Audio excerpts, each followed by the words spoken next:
na si Congressman Carlo Lopez.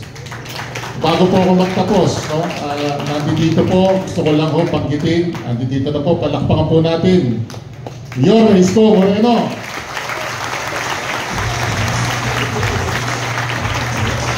Nandito na po. Ayan.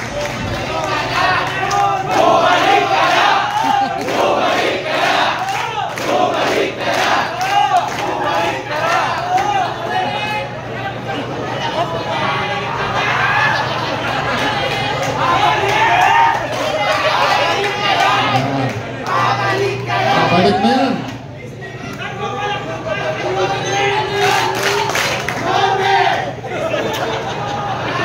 Oh, yan. Bibilisan pa na, bibilisan pa na. Ang estado po natin ngayon, alam na po natin ang magiging tadhana ng Maynila sa kasaysayan ng Maynila.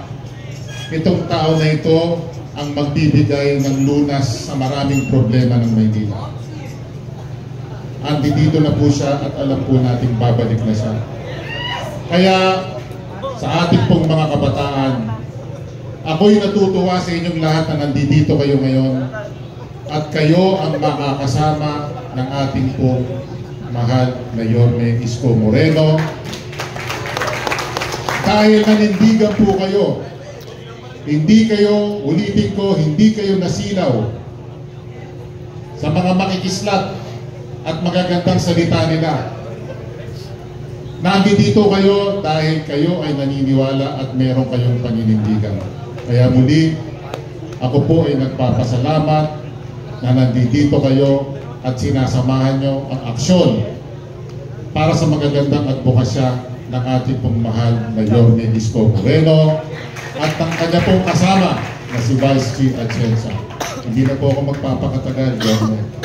Gusto ko pa sana magsalita ng 1 oras kasi mahina yung palakpak ng 2nd distrito ng Maynila. Dahil pumalakpak sila sa akin, okay na, pwede na yun. Pwede na nila akong paalisin. Maraming salamat po sa inyong lahat. Magandang tanghali po sa inyo.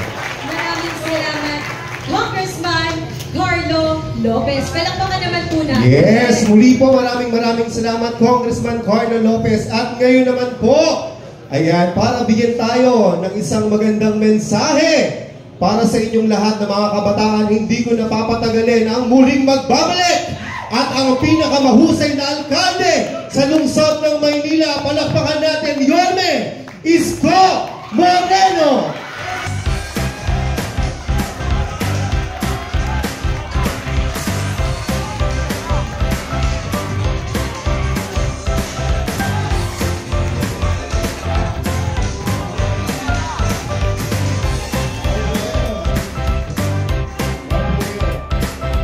Hi! Kayo ba'y nakakain na lahat? Daming may asim dito Kung inabot nyo ako ng 23 anyos ako. But anyway, I'm grateful to each and every one of you. Chichi Atienza is on her way. Na-traffic lang kami rito, namali kami ng daan. Dami inuhukay nito, lumasin nito. Grabe. But anyway, good afternoon, ladies and gentlemen, the youth of Manila.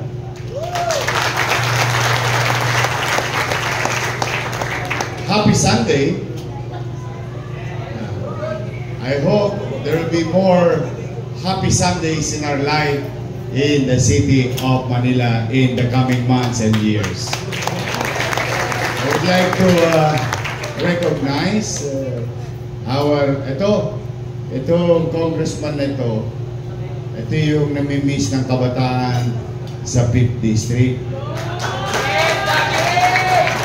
Kasi yung araw, every year, gusto ko rin sila makita. Yeah. Every year, merong sports fest ang Kabaka. Hindi sa barangay, kundi sa buong District 5. It's a district level competition done for so many decades under his leadership. Be that as it may, medyo nalulungkot tayo ngayon. Mukhang nakalimutan na yata yung mga gawaing pangkabataan. Yung iba nating ilang Crocs. Usong-uso yata yung Crocs yun. Maganda yata ang tsinelas yun, no? Yung Crocs, no? Ang nauuso na lang, puro AX, tupad.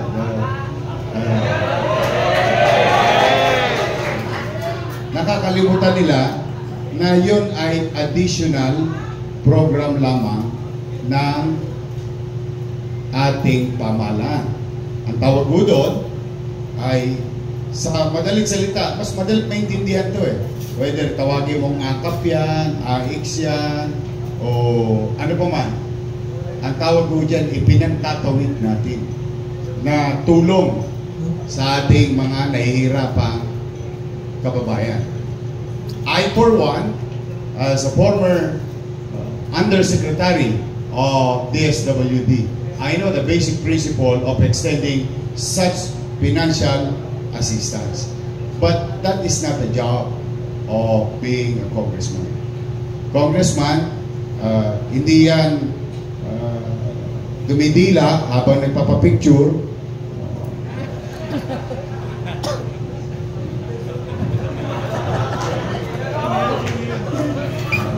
Ayan, anong tawag? Ano yung pagtapos ng ano yan, yung pre-over nila, yung first collection, second collection. Ako may kilala akong congressman sa Maynila. Magdadasal yun.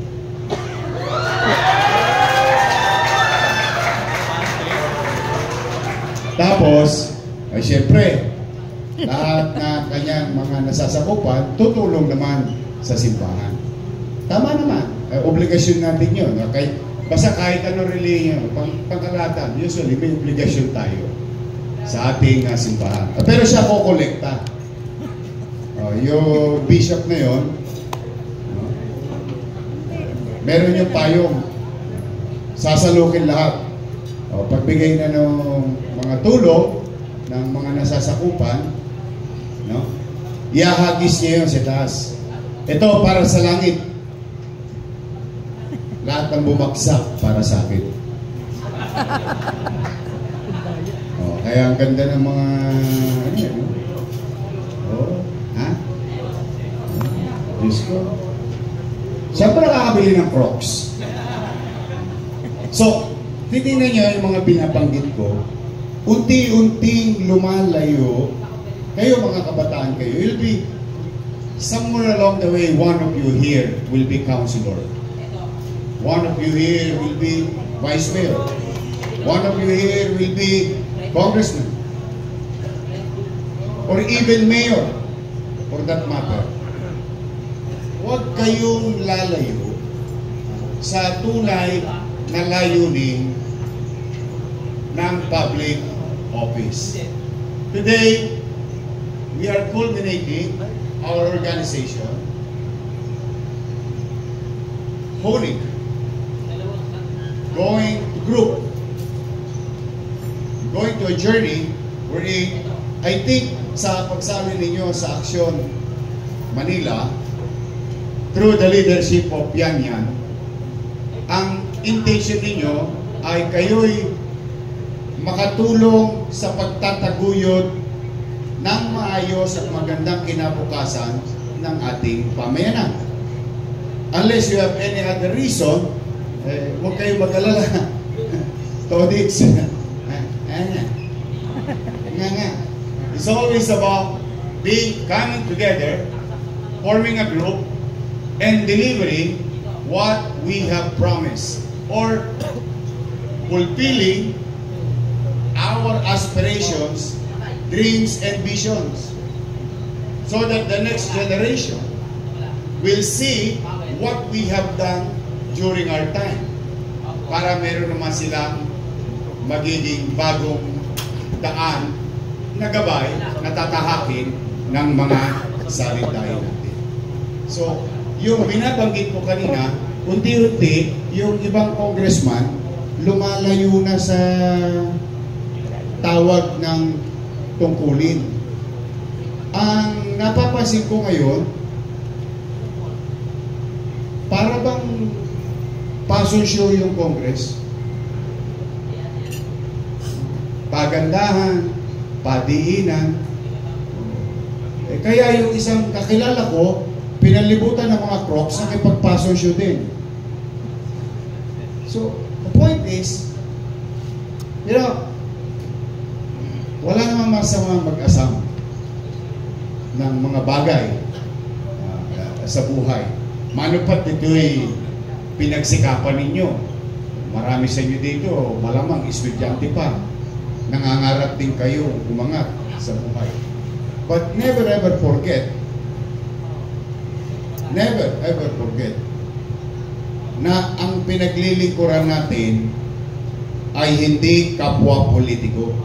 Ang pinaglilingkuran natin ay ang mamamayang ating nasasakupan. Never ever forget that thought. Some of you here are officials of the respective youth community in the barangay. Alalahanin ninyo sa inyong mga sarili, sa inyong isipan, noong unang araw, the first day, that day, or what you call, nagdesisyon ka.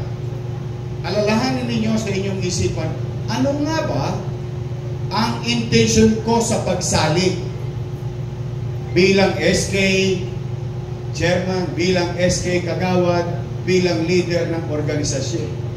Yun, remind yourself of such thought because yun ang naging anchor ninyo to pursue such field, to be of service to others.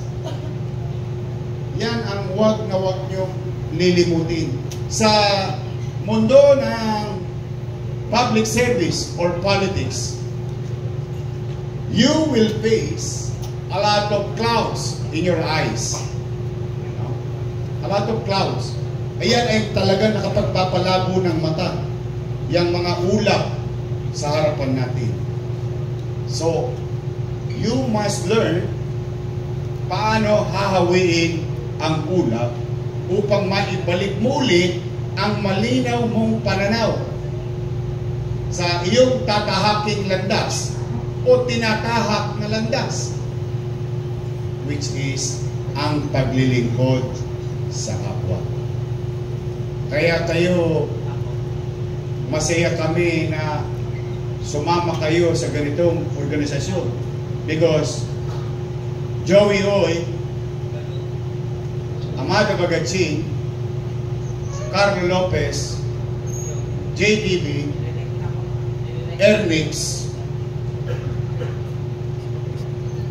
at Apple Nieto, sila ay pinakisuyuan ko na naway magbalik sa paglilingkod upang maibalik yung mga nauna nang nakita ko nung araw kung saan sila ay may pagkilos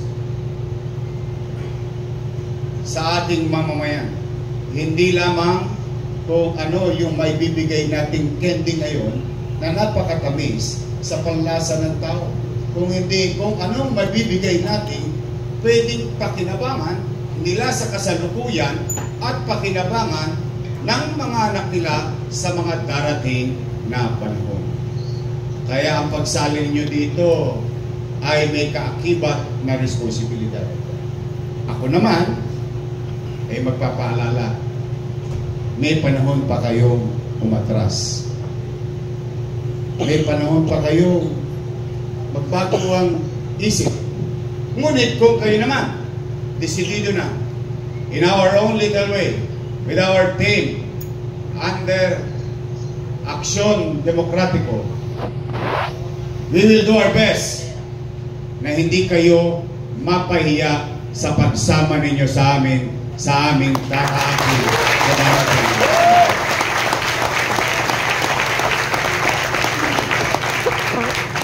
Like you, I started very young. I started at the age of 23. The youngest councilor ever elected in the city of Manila. The youngest vice mayor ever elected in the city of Manila. The youngest mayor-elect in the city of Manila, because it was then one of the great mayor of Manila. We call them, panahon nila Amado to, nung bata pa sila, si Yeba. Naalala niyo pa ba si Yeba? Yeba. Gatpuno Antonio Villegas. He was called Yeba because Yeba means young, energetic, brilliant achiever. But he became mayor through natural succession. I became mayor through election at a very young age. So, my point saying that to you is that it is achievable. Pwedeng mangyari sa inyo yung nangyari sa akin. Basta yung sinabi ko na sa pauna kong salita ay hindi nyo lilimutin ang dahilan. No matter what will be the consequences of your choices in politics, as long that choice prioritize or we prioritize our people. Pwede kang ipako sa krus, akusahan ka ng kung sino-sino, ng kapwa mo politiko. Pwede kang hagisan ng putik. But you have to stay in the course. Stay in that belief of yours. Stay in that principle. And your reason joining such group, joining and participating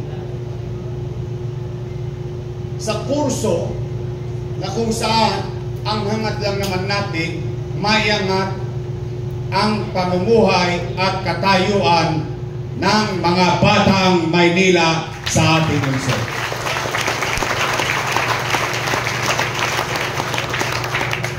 Today is the core, establishing Action Youth of Manila. Today is history, and you are part of it.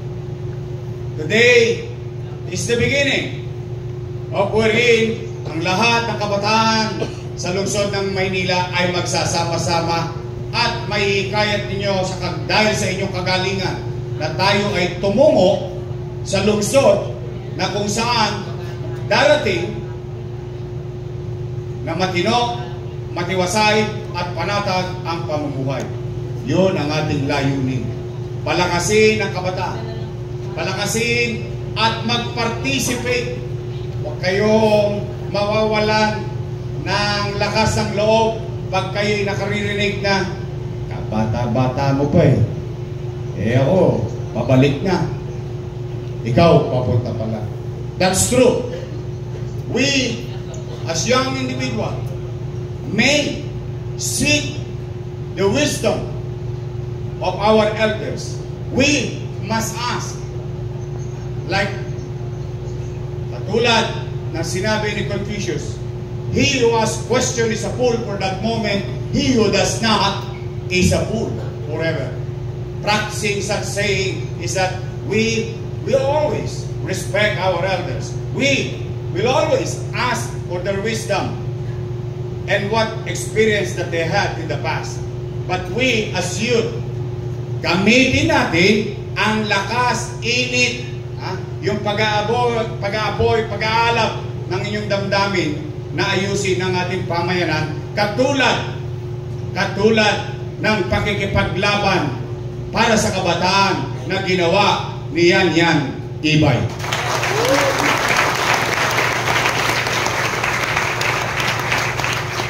Hindi siya nagpatiklop kahit na medyo siya'y pinagtutulungan.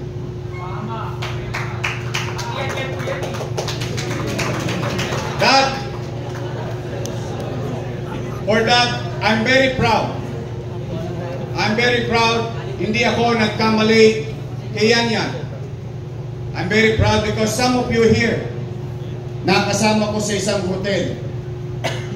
At sinasabi ko sa inyo, bigyan natin ng pagkakataon si Yan mamuno sa SK Federation.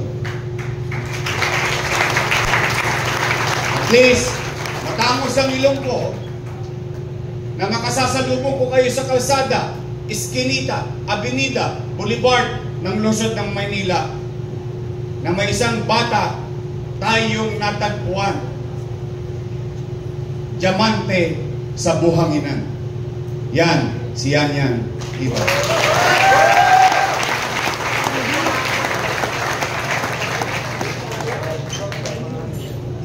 Mahirap yung ginawa to, Wix. Sa totoo lang. Pero pinakita niyo sa inyo, kahit sa murang edad, napapalibutan ng may mga nakatatanda sa kanya, nanindigan siya. At the same time, while she was firm about what she believes, that what is right and what is wrong, she continued to show respect to our elders.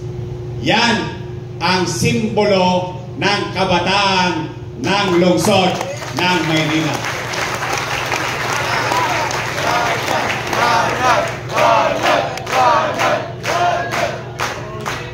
Magandang tularan. Sana si Yan mabasa sa ulan.